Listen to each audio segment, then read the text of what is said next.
Hey, everybody. Thank you for joining us once again for the Mantle Ministries podcast. Our next guest is Pastor Luke Levine, pastor of the Sanctuary of Quad Cities. We talk about mentorship, obviously. We talk about Elijah and Elisha. We talk about planners and calendars. Bless God, who knew calendars could be spiritual? We talk about structure and consistency and building a team. And we talk about everything that you want this podcast to be and even more. We laugh, we cry. It was a blast. We talk about deer hunting.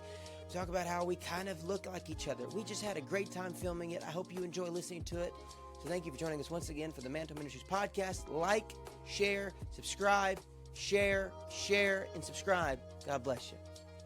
Everybody, thank you for joining us once again for the Mantle Ministries podcast. Brother Levine, we made it. You're on the podcast today. We're doing it. Man, we're here. Glad to be here. Good to see you, my friend. Good to see you as well. I know that there's a guy out there, you don't know him, but he's near and dear to my heart. His name's Kyle Hildebrand, and he says that we look like we're kin. And so he said the worlds would explode and reality would turn upon itself if we ever met. So this kind of counts. So we'll see if any fabric and time begin to shift around Kyle today. Well, I hear that nationwide cell phone network is down today for AT&T. Yeah. So maybe in anticipation of this meeting, That's maybe right. we knocked out some satellites, my brother. That's right. I didn't think my wife's AT&T, okay, and I'm Verizon, so I'm going to make the rapture, So That's funny. she was trying to text me. Of course, I do have a hard time responding to my wife's text when I should. I've been told about that. But she, this time I have excuse. The world caved in upon itself. That's right. So, That's right. It's not hey, working.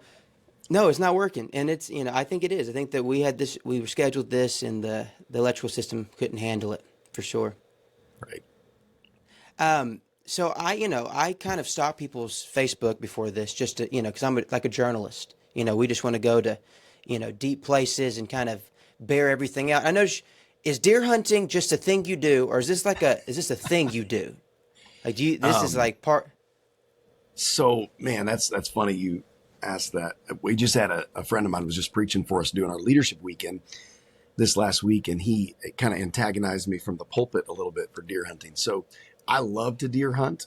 It's not my life, ministry and family are my life, but I do take a couple of weeks out of the year. Typically, the last several years, it's been just 1 week that I go deer hunting. I take my kids, a few days here and there locally, but there's usually 1 week a year that I get away with a couple of very dear friends and we just hang out in the deer woods and at deer camp and disconnect and hunt. So this year, it was about a week and a half, 2 weeks total time that I hunted, kind of broke up. But the Lord has blessed in the last couple of years, have had some incredible success in the deer woods. So social media might appear that deer hunting is my life, but I've just been very fortunate in my time in the woods. Yeah, it seems like every time you step out, you've found something. Something has been slain. It's pretty good odds. It's been amazing. It's been last year I killed a deer that I didn't think, I thought it would be my best. I thought, man, I peaked out in my mid 40s and then I topped it this year. And so it's kind of where to from here, My first, and this, we won't make this about deer hunting. The audience is out there groaning somewhere as That's they're right. driving their Kia Sorento to work. They're like, "Oh God!" But the first deer I shot was a poor doe, and I was 11, and I couldn't close one of my eyes to aim down the scope, so I had an eye patch. So this poor doe, I don't know what she was thinking, some weird camo pirate 12-year-old, and I was hanging out of a tree, and my dad had the hood of my jacket. So I'm holding this 247, which for a 12-year-old is pretty, it's heavy. It's a gun's heavy for a child. And I just close my eyes and just pray, Lord, let this thing happen. What happens is, and not to be super morbid, let's just say it wasn't the most humane kill. I think it took 5 shots. I think legs went missing. It was just not, I was scarred for life. Obviously the doe was scarred for life. But since then, I've been more skillful with my hunting, for sure. Yeah. Good for you. Good for you. Good for the deer, honestly. It gets better from there. That's so funny. Well, we'll get spiritual real quick. I joke about these segues I do. If people have listened throughout the episodes, sometimes my segues are so sudden you'll get spiritual whiplash. So we're going to do one of those right here. Let's go. Let's go. I don't think that. Well, I know some Elishas. They had mentors that were seasonal. We have mentors that are seasonal. We have people that poured in our life long term. Not everybody has that though. So there's a lot of different ways this can look. Sometimes people are influenced by someone from afar, maybe a book they read or a preacher that they listened to, or just an evangelist came through town. And some people had pastors that poured in them, continuously. Someone was there every moment, a parent or whatever. And I think we just, in the story of Elijah and Elisha, we skip so quickly to Elisha be faithful, Elisha follow. But we don't give Elijah kind of the due. Ups and downs, fire from heaven, Jezebel's trying to kill him, and angels feeding him Chick-fil-A from heaven, basically to go through 40 days in the wilderness. Here's a still small voice. And in the midst of this, the Lord basically gives Elijah a way to get through this weird season. He says, I want you to go pour into a man named Elisha. And I think it's a cure for Elijah. I think it's showing that in the prime of his ministry in this sense, I know he's finding his replacement, but the fact that he's patient to pour into somebody, the fact that that he can go through all this emotional turmoil to invest in somebody, it's a big deal, right? So I want to give Elijah's their due. Who were the voices in your life? You're sitting here today. Who influenced you, maybe in a small degree or big degree, that affected you? Your Elijahs of sort. Sure. It's a great question. So first, let me say, I agree wholeheartedly with what you said about how God actually used Elisha to help heal Elijah. I've said for years, I probably didn't come up with it. I don't know where it came from, but there's a medicinal effect to ministry. And so many times when people are going through trauma and trials that are very, very deep, even in the church that I'm privileged to pastor, I will encourage them to involve themselves in helping others in ministry somewhere, because there's this powerful medicinal effect to ministry when you're pouring into, when you're helping someone else that also heals you. And so I don't know if they had that in mind when they mentored me. Probably not. They probably looked at me and said, we got to help this poor schlub. We got to help this guy. He needs our input. But I think there's several that have fingerprints on my life, and some you may recognize, some you may not. There's men that from early on. Of course, my pastor, A.D. Wassment, he didn't really ever mentor me directly, but just watching him, and he did have a passion for church growth and for revival, and so that I kind of picked up. My pastor later on in life, Steve Williford, and we served under him for a time, a man of incredible integrity and character, and just he impacted me just watching his spiritual disciplines and his routine. Stan Gleason, who has been our pastor for some years now, Stan Gleason, he put his fingerprints on my life when I was a young single Bible school student. I was nobody, had nothing to offer, and he saw potential in me. I'll never forget. We were at a camp meeting, happened to be, and he invited me to go to eat with him and ride in his vehicle with him. And I'm thinking, what in the world is happening here, And but treated me, like a peer. Talked to me like I was just his, hunting buddy or fishing buddy or golfing buddy. Yeah. And so for years, he's made such an impact on our life, our family. My kids look up to him greatly.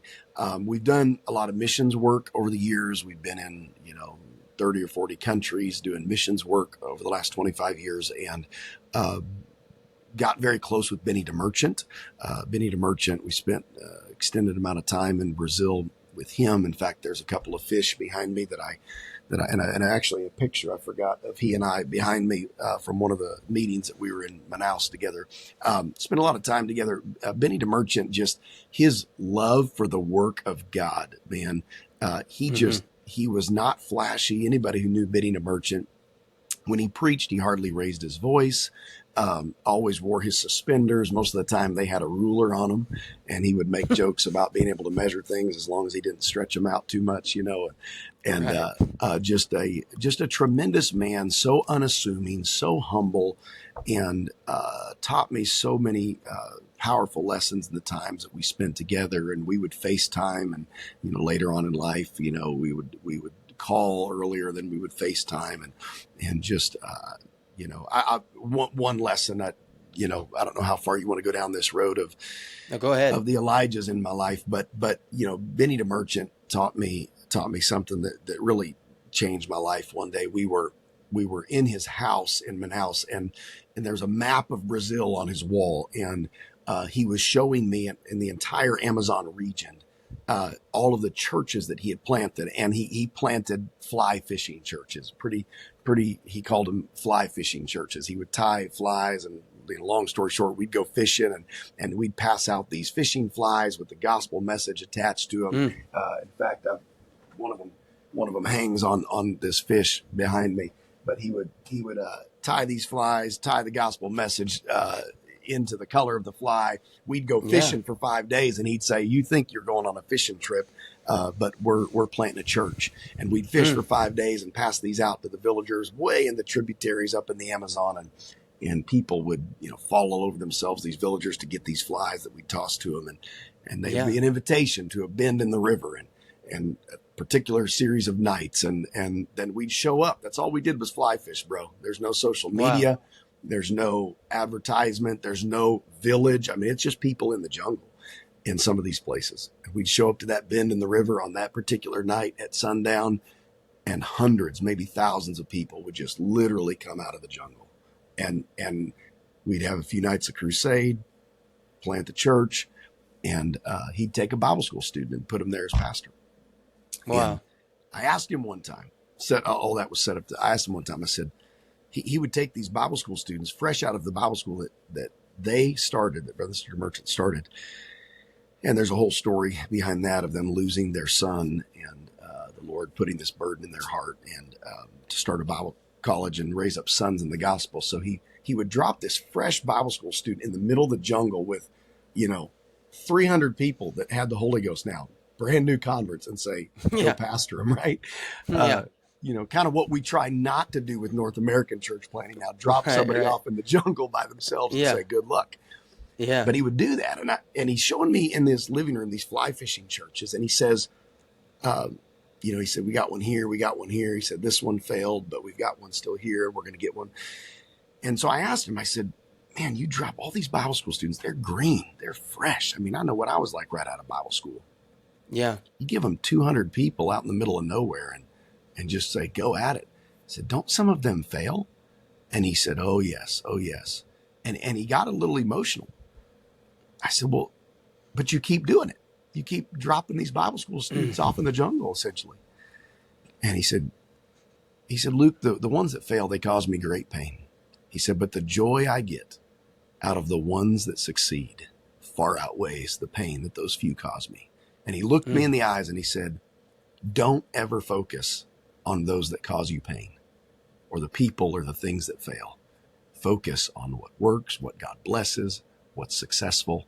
Let your eye be on those things. So he taught me so many things like that. Men like Joe Huffman, you would never know him. He was never a pastor, but he took me in as a teenager that had nowhere to go.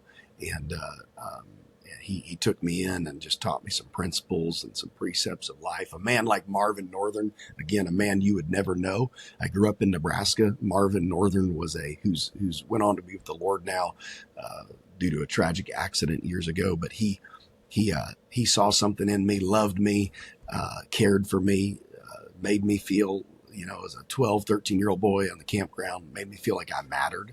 And when there was kind of all stuff going on in my life, men like Alan Crabtree and Daryl Johns and Bruce Howell, some of these men that have just, Bruce Howell got me into missions back when he was a missionary in El Salvador. And so just so many that have put their fingerprints on my life, and I'm very, very grateful for. I love that. I love Brother Howell. He comes and does, he just mediated a business meeting for our district a couple years ago, and the best Robert Roll, Twister, comedian, halftime show. It was awesome. Oh, yeah. One of the only times I actually enjoyed, the voting and all the ups and the downs, amazing. The drama. Oh, it was hilarious. Yeah. He told us, no live stream. These men have a gift, my brother. Yeah. They have, like Bruce Howell came to, they see something in younger men that just, and to invest. And he came to our school. He came to our Bible college and I don't know, I think I was a freshman maybe. And he just saw something in me, said, I want to take you out to lunch. took me out to lunch, and Mm. we started talking about missions. And next thing you know, he's got me on a 29-day tour of Central America. And you Wow. know, it just, he saw something in me. I know there was something too that I want to comment on. But firstly, like I know every young minister, no matter what, I mean, we can branch it out. We can fixate on young preachers, but you can take it to any form of ministry. But everybody wants that somebody that's doing what they feel called to do, seeing something in them, right? As you're saying. And I've had that moments in my life where that's happened, where just someone will stop and say, "Hey, let me talk to you," and we really don't know each other, and then they'll begin to say things that hit home, and just that small investment, like they take you out to lunch, or they just they want to give you a phone call, and it just impacts you in a mighty way. And so there's this, everybody wants it, right? Everybody's chasing it, and I know, some people I've heard that are prominent, they're like, everybody's want me to mentor them. It gets overwhelming, and they don't really understand. You have to build a relationship. We have to like each other. And so if you're an Elijah of sorts that is going to be moved, you're going to be used in a mighty way if you recognize that in a young person or a younger minister. What do you think you have to go? Is it just prayer? It's just saying, Lord, let me recognize the person I need to recognize, and let me ignore all the Instagram DMs of saying, mentor me, believe in me, let me preach at your church. Like how does an Elijah in the modern day? I'm just thinking about, like, how do they make sure that they can go through and recognize and say, you know what, there's something in you. I feel like that's a big deal now because Sure. we're so connected. I think it could be overwhelming. Sister Carla Burton told me, she was like, I get tons of messages, Hmm. but then there's moments I know that she's impacted someone. I don't know. I guess Yeah. it's prayer. That's, I think it's prayer. And let me preface this by saying, to your good district and whoever else may watch this, I salute whatever work you're doing in the kingdom. It matters. But I don't claim to be an Elijah or a great mentor of men, but I'm trying, and I'm kind of at that in between stage. I'm not an elder, but I'm not a young man anymore, in my mid 40s. But here's, I can tell you my approach. So I can't speak for what these other men do or what they saw in me or others. But one of the things I know the Lord spoke to me when he brought us to the Quad Cities, and even prior, is to make mentoring others an intentional part of your ministry. So, I mean, I've got my daily plan, I've got my weekly calendar, I've got, monthly goals, whatever. But Yeah. one of the things that I've tried to do here locally is make sure that there is time built on my calendar every week for investing in others.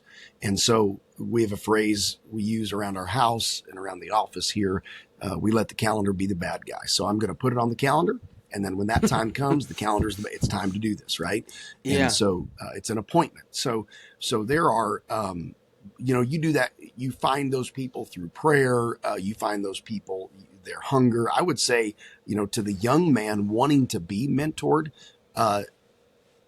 I didn't always have direct mentors in my life. When I preached my first messages in my home church in Lincoln, Nebraska, there was nobody mentoring me. There was nobody telling me how I did, nobody helping me craft a message.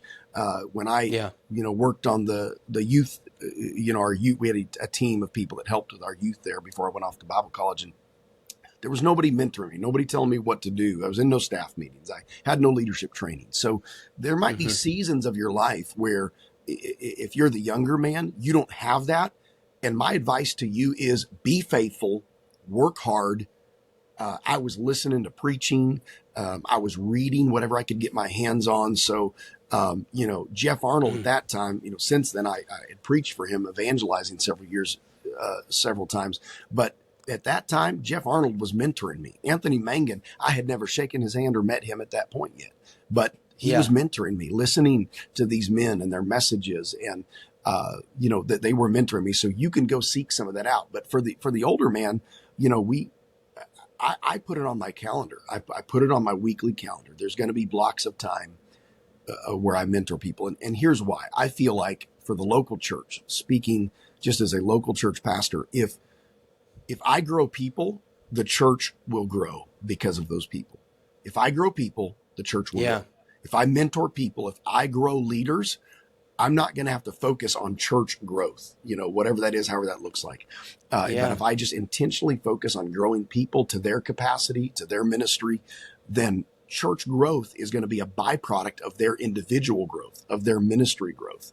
And so it's serving others, it's investing in others. So if that's a high value priority, I asked myself the question a couple of years ago through prayer and through some conversations with mentors. I had a mentor ask me the question, if you could only do 3 things over the next 12 months, and whatever 3 things you pick would either cause the church to grow or not, like 3 things ministerially, what Yeah. would you do? And I came down to pray, preach and teach, put that in one, and mentor, lead leaders. And Yeah. so if those are my 3 highest priorities, then when I make my weekly schedule that I have sitting right next to me, or my daily schedule, if those are my 3 highest priorities, I have to put those blocks of time on my calendar. So I don't know if that directly answers your question. You were No, asking that's about the perfect. influx. I've got those messages. I probably don't have as many as someone who's, 10 years or 20 years down the road in ministry, but I've got plenty of those Instagram DMs. I had one a couple of weeks ago and on my Instagram and Facebook, hey, can I meet with you? Can you mentor me? And I don't know these people from Adam, and, Yeah. that's not to say I wouldn't ever mentor somebody that I didn't know, would have to develop a relationship with. But I would say for the young Right. man, start where you're at. The Lord said, "What's in your hand?" It's just a rod, right? Nothing special. Hmm. But if you start with what's in your hand, if you start with what's, there's books you can access, there's podcasts, like this great podcast I heard about called Mantle Ministries. That's right. You There can, you go. there's avenues where you can kind of find mentoring, even if it's not direct, and that'll help you. I was praying about this. So I've went through 9 years of youth and hyphen, and so I've had almost 3 waves of young people that are now young adults that've come through, and because I know I moisturize well, but I felt the burden of not having enough time, not being a finite resource. I have a young family, and I have a lot of young adults now that need guidance, and they want more than just this coming behind the pulpit on a Sunday or Wednesday. They really want more and more, and I think it's a wonderful thing. And sometimes there's seasons where I'm able to invest in moments that really. But I remember I felt led by the Holy Ghost to teach on, like, if you're looking for someone if you're a young person or a young minister and you're looking for someone to be what you think you need them to be, right? The Moses that leads you into your promised land. If they're not there yet, why don't we go ahead and start becoming the person that we wish we had? Because if we start growing to the Moses that we're praying for, we're going to start leading someone behind us and not even realize it. And I was just like, that's a good way to wait in the meantime. I just Yep. start becoming the person I'm praying for. And like, whoa, wait a second. That gets you out of yourself. You won't be bitter. You won't be resentful. You won't say, "What was me?" Before you know it, you're helping someone. And you're like that Elijah sense. It's ministering to you by you ministering. Yeah, You I know, love it. And that's a great, in my pastor's book, Follow the Lead, The Journey of a Disciple Maker, that's right. Yeah. that's the point he makes is you don't have to be the expert. You don't have to be the elder to mentor somebody or disciple somebody. That's really what discipleship is. We talk a little bit Yeah. around here about leadership, disciple making, and leadership from a leadership standpoint. So you know, you just have to be one step further than the person you're leading. So even if you're a young man in a youth group, I've challenged some of our young men that are, 18 years old, 21 years old. There's some 13-year-old that hasn't even learned the lessons you've learned and isn't as far as long as you are. You can mentor Right. somebody. So I love that. That's a great observation. Become what you're looking for. And I think if everybody did that, and I think if we just saw the value of intentional time in mentoring, hopefully you're not going to stand in the pulpit and you're not going to get up to preach on Sunday without spending some significant time in preparation behind closed doors, right? Because you Right. value that. We value that. And so we assign time to do that. My sermon prep, I'm going to block out time on Monday morning to really dive deep into that next Sundays. That's just kind of how I operate. But because I value that. So if we value mentoring the next generation, I think we assign some time to that. We put some names to that. And, there's some season. We do that systematically in some classes that we created here. And then I do that, there's a couple of people that I, commit to 6 and 12-month cycles with one-on-one that we spend some time working with here in the local church, and then even some mentoring, coaching outside. And so, Yeah. I think it matters. I think it matters. I want to. I'm kind of holding myself back because I want to get into daily structure. I want to get into the calendar, let the calendar be the bad guy, and routines and something like that. Before we do so, you said something about don't let the ones that fail hurt you or define you or dwell on them the most, dwell on the successes. And I'm reminded of the parable of the sower. We always, Jesus says, I throw out the seed, right? One goes on good ground, one goes on bad ground, one goes by the wayside. And then more of the story is one seed out of 4 in this story bears fruit. One. And is like Jesus, we think all the altar calls he preached and nobody prayed through. More people left. I mean, at one point they left and he looked at his 12 and said, will you forsake me too? Like it was the worst response you ever could imagine. Because he was like, I don't have any more bread. I've come to die. You can eat of my flesh, my life. You can, And they didn't want that. This was weird. It was theology. This was not the king that gave bread. And so I was thinking about that. Is Jesus saying that even my success rate, because I'm not going to force anybody, I throw out 4 seeds and 1 bears fruit. But what he's showing is I'm not hesitant to throw out 4. I'm not going to let the 3 that don't bear any fruit make me stingy with the word or stingy with the dream or stingy. And I know this as a young minister, when I first started out, we're so stingy with sermons, right? What if this fails? Or what if I preach at the wrong time? It's not your sermon. Throw it out. And ideas, right? New ministry ideas. I'm sure in a greater degree when you're leading a church, let's try this new thing or let's do that.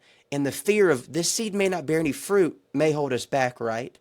How do we get through that? Is it just, it's got to be just bravery, right? Just trusting in the Lord. Throw it out. It'll bear fruit and just put it in his hands. Yeah, you can't have growth revival, and safety simultaneously. There's going to be revival is risk. Revival equals risk, and so you're going to have to step out on a limb. You're going to have to launch out. You're going to have to take some steps of faith. In the parable of this, we call it the parable of the sower. I often call it the parable of the soil because it's That's really true. Yeah. about the That's 4 right. types of soil. And I would argue that you could make a case that maybe those 4 soil types don't just represent 4 different groups of people or 4 different ideas, but it could represent 4 places in your own heart, in my own heart. There's things that God could speak to me and bring to me that falls on that stony ground, and there's maybe fertile areas of my heart or times of my life, and so might be parts of ideas that work and parts that don't. And so here's what we know: the seed is good seed, right? That's right. Yeah. The seed works. There's nothing wrong with the seed. We've got a broadcast sow seed, and I would liken that a little bit to the broadcast sowing of seed is what that picture, that imagery is there. But then in the same group of parables, we have the individual, the mustard seed, right? We have that story. That's right. So there's a time I would say that is like your mentoring, right? The intentional seed planted, a particular seed in a particular place at a particular time for a particular harvest. And then there's the broadcast sowing of seeds. So I think, not focusing on the failures, I think that's good. We can get, I agree with what you're saying. And I think what you're asking is, how do we do that? It's very challenging. It's very challenging to not develop what I'd call the lost sheep syndrome. And that is the good shepherd himself had a lost sheep. Mm-hmm. In pastoral ministry at any given time, you're going to have a lost sheep. I salute you. 9 years of youth-related ministries. We'd have more successful, a larger number of successful youth ministries, I think, with longer tenured youth workers. That's maybe another discussion for another time. But, there's always one lost. There's always a problem. There's always one out of the fold. And the temptation, I think, of our flesh is it's easy to get so consumed. I mean, I've lived this. I'm talking to myself right now. I've learned this lesson, but it's a lesson that I have to keep learning. That, Mm-hmm. we can come out of a great Sunday. We can have, people get the Holy Ghost and baptized and all these great things happen. And there's one little issue or one little problem, or I hear of one little conflict with the leader, or one thing that makes it way back to my, and man, Sunday afternoon, it's difficult not to think Yeah. about that Yeah. one thing. Yeah. We just baptized 12. We just had 5 Yeah. get the Holy Ghost. We just had, we just broke a attendance record again, whatever it is. And, Yeah. and you're thinking about, when you're laying awake at 1 a.m, you're not thinking about the 12 baptized that Sunday. You're thinking about Right. that one thing. And so I think we really have to guard up our minds. It has to be intentional. We have to pray through and release those things. Ministry, you're in ministry longer than 5 minutes, you're going to get hurt. You're going to get wounded. You're going to get disappointed. We can't be consumed. I've had friends that have lost out with God, lost their minds doctrinally, because they got so consumed with the one lost sheep, the hurt, the stony places that Right. they came across in ministry. And it's just not worth it. There's so much vulnerability. I mean, this is not a venting session for me. Otherwise, I'd have to pay you. I'd have to Venmo you after this. But like this past Sunday, we had our KYC, which is our HYC, and I'm the secretary. So money, budgets, printing off stuff, getting it service out. Just crazy. Anybody involved in youth mission district level, that those weekends you're beat. So I Sure. come home and then I have to preach that Sunday. So I get my mind right, get my spirit right, because it took a lot of that, after a weekend in youth ministry. And then we're launching small groups 10 minutes after the service is over. And so I'm in charge of the small groups too. And I remember sitting there and I was just moody. I was just moody. I was just not happy. I was like, you know what? I'm just going to let go of all this, because if this affects my spirit, I can worry about this and do everything but not be Yeah. present, not be used. What if a small group doesn't fill up? It's going to be okay. I had to put the words the most important part. Someone's going to get the Holy Ghost today. I can't worry. Because I was thinking, well, this small group will be an indictment on me. And I'll be honest with you, like maybe they'll think, man, he can't handle his business well, or the second season didn't go very well with small group. I was bearing all these weights. And I was like, you know what? This is not how God would think about me. I'm just going to pray, do everything right, and just drop the seed and just walk Yeah. into it. Yeah. And thankfully it went well. But you sit there Sunday afternoon, you're like, man, how could I do better? My wife gets so mad at me. And finally, I've got to get where I get a cup of coffee and I say, thank you, Jesus. And we just Yeah. got to let it go. It's so true. I've found there's some routines that I try to do Sunday afternoons, help me. I thought you were going to the altar to pray for a Don't bit. mind me. Spirit Yeah, I'm helps. praying. I'm plugging up my computer real quick. Don't mind me. There's some things that have helped me. My wife, man, a wonderful, godly wife, Amy, has helped me tremendously in some of those down times when you have a high, and then there's typically a corresponding emotional low. Yeah. And we have to be careful. We have to guard ourselves. My wife's told me before. She said, sometimes you're not pleasant on a Sunday afternoon. Or she would tell me, we evangelized for 16 years. And, toward the last several years, I'd fly home. I preached for a lot of guys who had duplicate Sunday morning services or only Sunday morning. So I'd fly back on a Sunday night. And man, you wake up Monday morning, you're dog tired. And she'd say, you're not very pleasant sometimes on Monday. So she would help me.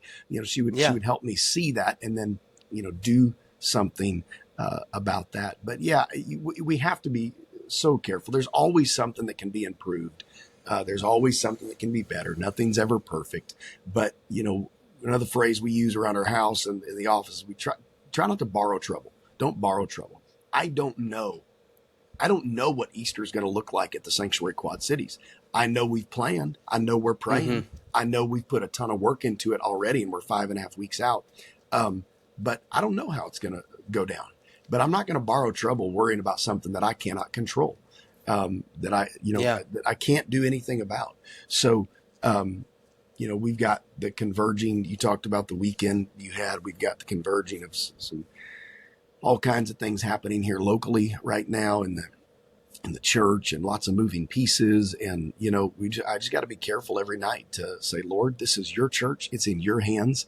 and Right. it's going to be all right. And whatever happens, it's going to be all right. Try to create a culture, even in the staff and our leaders, that the church should be the safest place to fail. We're not Yeah. encouraging people to fail in any way, but if you drop the ball, if you mess up, if a small group doesn't fill up, we've got a Yeah. small group semester going right now. If something doesn't work, that's all right. It's not the end of the world. We'll debrief Right. about it.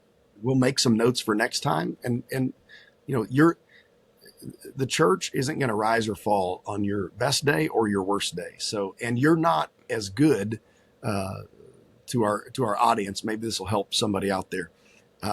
You're not as good as you feel like you are on your best day, and you're not as bad as you feel like you are on your worst day.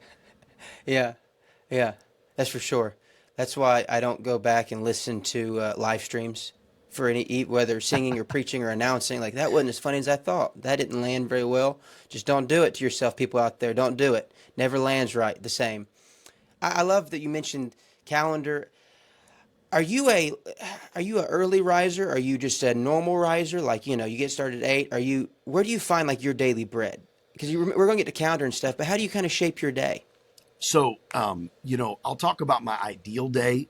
Uh, Gotcha. Obviously, there's the less than ideal days. There's the days that Yeah. unexpected things happen. But so the ideal day that I shoot for most often, and I would say achieve most often.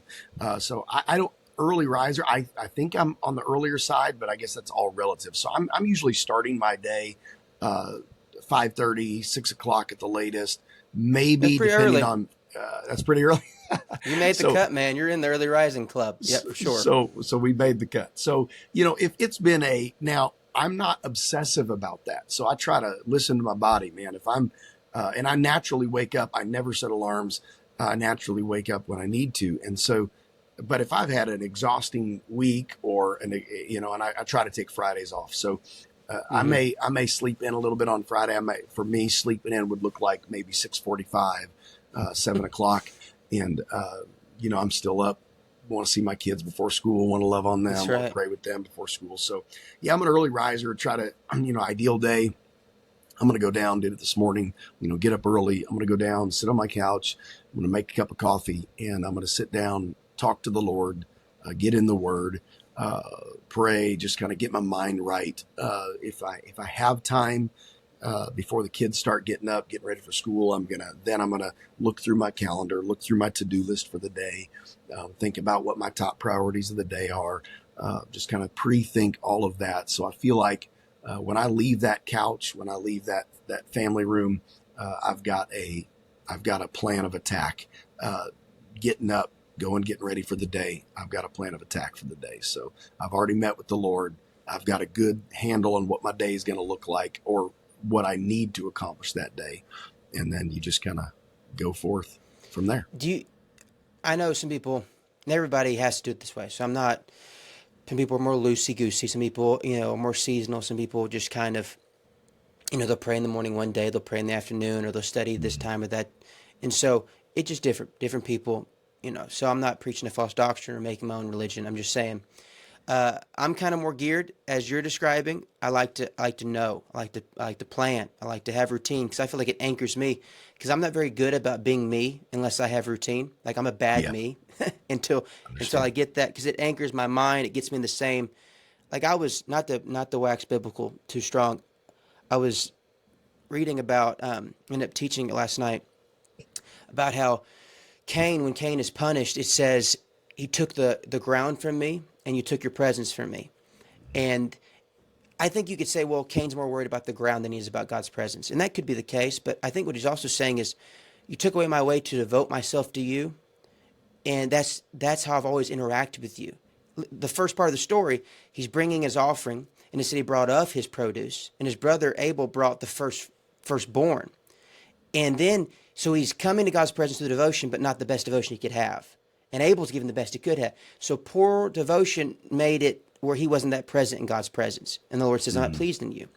Then the Lord shows up again, an audible voice, and tells Cain, hey, don't be mad at your brother. If you would have done well, Mm-hmm. if you would have done well, if you gave the first of your fruit, maybe I'd be pleased in you. If you done well, sin crouches at the door, roll over it, he says. And my thing is, he leaves hearing an audible voice from God about how not to sin, how to overcome. If the Lord spoke to me that way, I'd probably never sin again. I would feel like I'm victory. It's incredible. He leaves God's presence and go kills his brother. Like, imagine leaving the most powerful altar call imaginable and then going out and doing the most sinful thing you can imagine. How do you leave God? God is present, but he's not present in God's presence. Mm. He's not, devotion gets you present for his presence. And I think that, I know people think it's silly, but devotion in the word every day, praying every day, even the nitty gritty, like here's what I know, I'm my best self when I wake up at this time. I know my best self when I look at my calendar. I just think we undervalue devotion makes us present for his presence. We just think God has to be present, but we've got to be present. There's a difference between sitting there with your spouse and actually being present. Your spouse will let you know you're not here right now. I Yeah. think the Lord feels that way. He's mighty and he's wonderful, but Cain, do well in the field. And I'm sorry, I'm ranting a little bit, but it's so funny. The lineage of Cain and Seth compared, and Seth's ends at Noah, and it says, and Noah, Lamech names his son Noah, for out of the ground is brought forth relief. And I think just about the field and the ground was Cain's thing. And it's an Hmm. illustration of his poor devotion. And Noah, his name means out of the ground brought forth relief. He builds a boat. His whole life's about dedication. There's no like spiritual Noah. There's no work Noah. There's no church Noah. It's everything Noah is devoted to the Lord. And it's his Right. salvation. When the rain begins to fall and the Lord shows up, Noah's present, not because he just showed up. He has built devotion in that boat. I know And that was a, I just, he built devotion with trees that grew out of the ground, with materials that that's came out of out the of the ground. Yeah. ground. So Exactly. yeah, powerful. One little side note, not to digress any further here from your original question, but there's it's a powerful study in the scripture how different men and women respond to God's confrontation differently. Mm, So it's one thing to make a mistake. I think it's another thing for your heart to be willfully wrong. And when your yeah, heart is willfully wrong, you'll never respond to confrontation. Well, he goes out and murders somebody, right? that's true. But if you're making mistakes, if you're just in a cycle of some mistake, that's sin, separation from God, absolutely. But Right.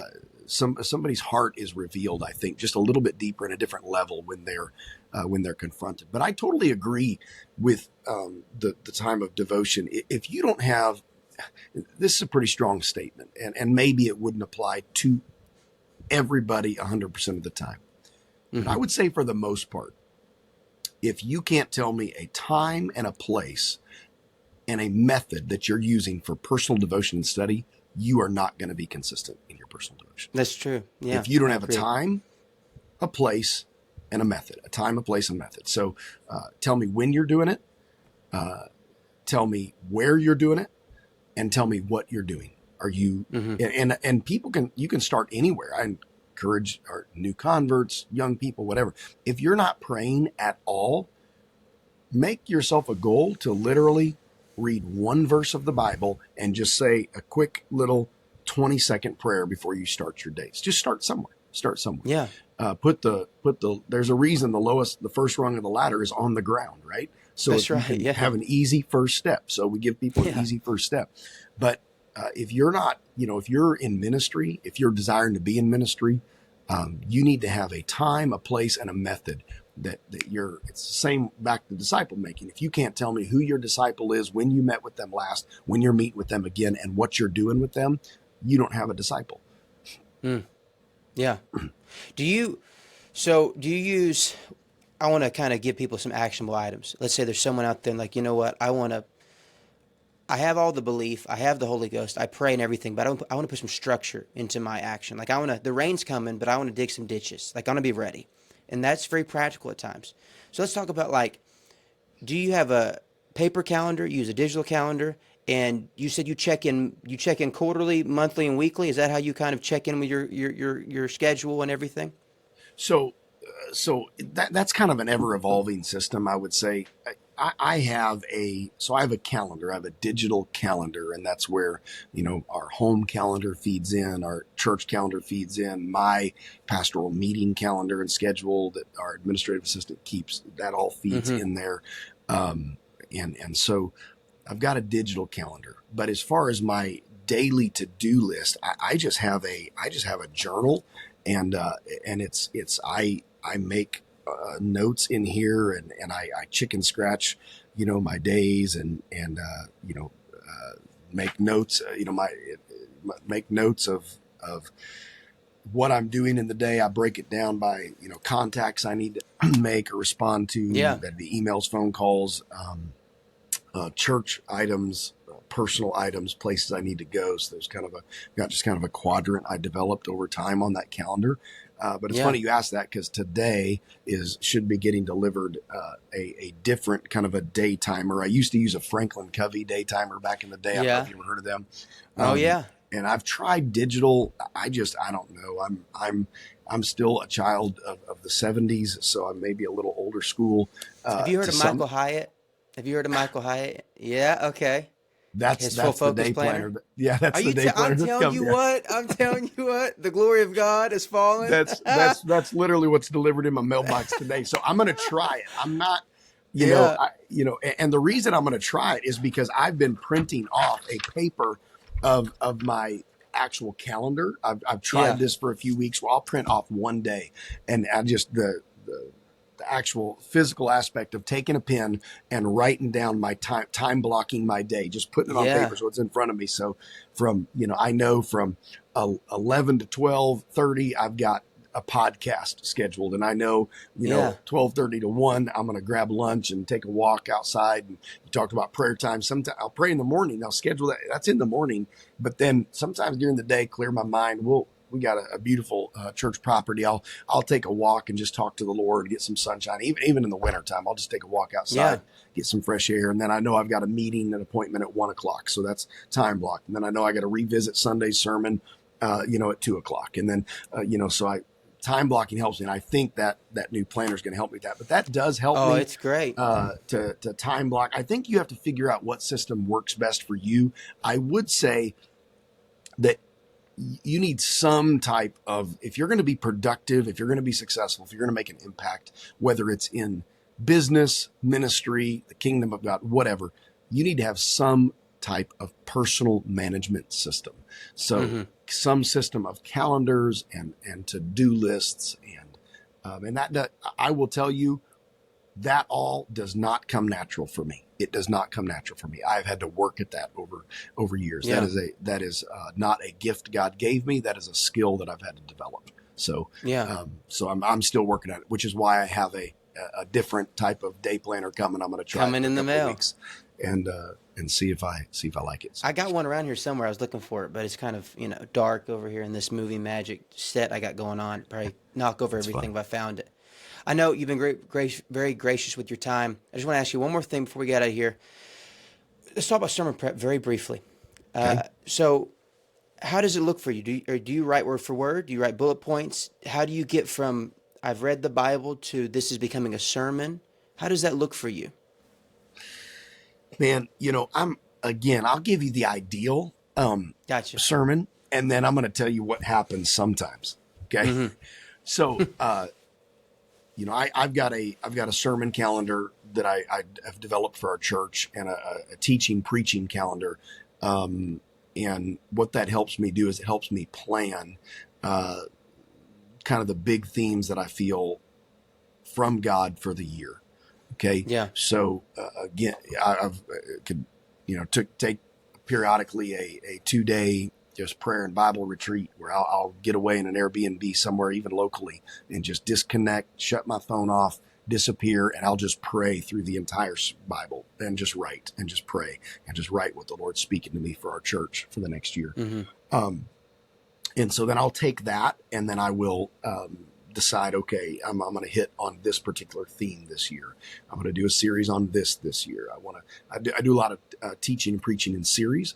And so, so I kind of have a skeleton of what, where I'm going with the month. Next month, I'm not sure when this podcast is going to air, but next month is our family month. And so I've got a series of family sermons that I'm working on. So I kind of know the direction I'm going. So Yeah. when I develop a plan, it's a thought, it's an idea, and then I'm feeding notes into that. I use Evernote as a note keeping system. And so, so if I have, sermon 1 of family month, and don't even know what I'm going to call that yet, but I kind of have the general direction. Then as I think of things, as things come to me, I'm going into that Evernote and I'm just dumping random thoughts in there. And then when it Yeah. comes to that Monday to sit down, dial in, prepare for that sermon, I'm pulling all of that stuff, right? And then it typically comes out in kind of a loose outline format, bullet points. It's not scripted. Now, if there's things that I want to say that I want to make sure I say them right and they're heard right, last year, a year or so ago, I taught on I taught on things like gender distinction and some stuff like that. Hmm. And so there were some statements that I wanted to make that those were well thought out statements, and there was not a word wasted. And those were scripted, those were manuscripted, and that Yeah. doesn't mean I'm reading it, but I study it in, I pray it in, and then I preach it out. So. Yeah. Then there's other times that I may feel a shift, I may feel a change. I have a plan, but it was it's within the last couple of months. There's been one or two times that I have walked to the pulpit with something that I just felt was a shift in prayer, pre-service, whatever, and I've walked up there with the post-it note, or I've walked up there with my Bible, and Hmm. and that's where your years of study and prayer and preparation, it's all, they used to say it's all grist for the mill. So when they're milling out the grain, all the stuff that falls and the stuff that you think is going to be used, it gets put back in the mill. It's all grist. It's all going to come out somewhere, right? So all of your Yeah. study, those personal devotions, to every young man and woman out there that you're not on the preaching schedule in your local church coming up, you don't have an appointment on a Sunday morning or a Wednesday night or whatever, and you're studying and you're like, what am I doing? It's all grist for the mill. Keep good Yeah. notes. Keep good records of what God's saying to you, because there's going to be times God's going to prompt you with something. And last fall, I preached a thought that I made a note. I made a physical note in one of my Bibles about that thought, that this was a thought, a word from the Lord, preach this. That was 18 years ago. I've not Wow. revisited that thought. I hadn't preached it. I haven't used it in a sermon. It sat there for 18 years, but it came out of a place of prayer and study 18 years ago. And then if I hadn't prayed and studied 18 years ago, that couldn't have Yeah. come out and been a blessing to our church when it was. So I think a life of devotion, a life of study is so critical. But for me, I think it works best. Of course, pastoring is different than evangelizing. Everybody jokes the evangelist can preach the same That's 5 sermons Yep. over and over again, right? Hmm. But that wasn't true in our case, because we preached at some churches, 8, 10, 12 Sundays a year and some midweek. So you better come up with some You fresh better have bread more than five, if you're right? going to be there that many times. So, but pastoring, certainly there's constantly, I'm speaking, podcast and leadership session this week, and teaching a session, and then preaching 2 services on Sunday, or duplicate services. And so so you better be constantly studying, constantly praying, and Yeah. it'll come out. So an outline, figure out what works best for you. I would tell you, and I maybe shouldn't say that. I would tell you, as a default, unless your pastor tells you not to, as a default, for a young man or woman preparing to be in the pulpit, you need to have notes. You need to have Yeah. something pre-thought out. And I know Yeah. people, I've got friends that walk to the pulpit without notes, and you think that they haven't, they're just going off the cuff. I've got a friend who's dyslexic, and he memorizes he studies, makes notes, but he walks to the pulpit with a memory. So you can study it. And there's been times I've done that. There's been times I'll have an outline, and I'll pray it, study it, and I'll feel to leave the notes in my office, and I'll go and preach it, and I'll have my 3 main points in my mind, and I'll just go preach through it. In fact, one of my best friends does that almost weekly. So, you have to figure out what works for you, but make sure you're doing diligence, you're studying, you're praying, you're seeking God, and Right. then it'll come out. Yeah. And I love what you're saying about reading, keeping it going. The flow is what it makes it easier. It makes it natural and abundant if you keep it going. If you try to force it and throw it up, or if you don't keep praying and studying, it makes it difficult, makes it rigid. Um, Right. I am one of those weird people. where I don't preach with my notes, but I have tons of notes. I have it Mm-hmm. outlined. I have my Yep. key lines written. But when I memorize it, because I have a very weak photographic memory, I say very weak. I can see it, but I can't. I'm not Sure. counting cards or anything crazy, you know. Yep. But I can see it. But when I first started doing that, when I was trying to, 17-year-old guy would show up to preach one of our youth services, he'd have no notes. But to him, that meant I have no plan. Like, Right. whoa, okay, that's a little different, Jack. You have a plan. Yeah. Um, that's right. You got to have a plan for sure. Yeah. Well, I And I would appreciate. say that if I have my best week, so my ideal week, that's what I'm doing. So Mhm. I've got my notes. I could grab them, hand them to you. You could preach through them. I could but I'm gonna pray it into me, preach it into me. I've got them. They're in my files.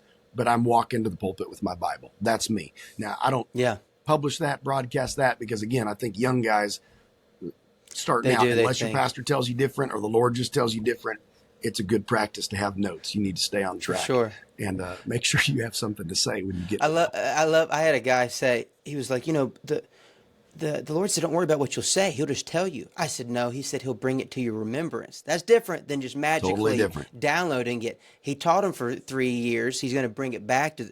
Anyways, we could go on and on and on about this, but Right, I right, appreciate absolutely. your time today with us. People are, as we said, that poor person in their Kia Sorento that I called out being this podcast.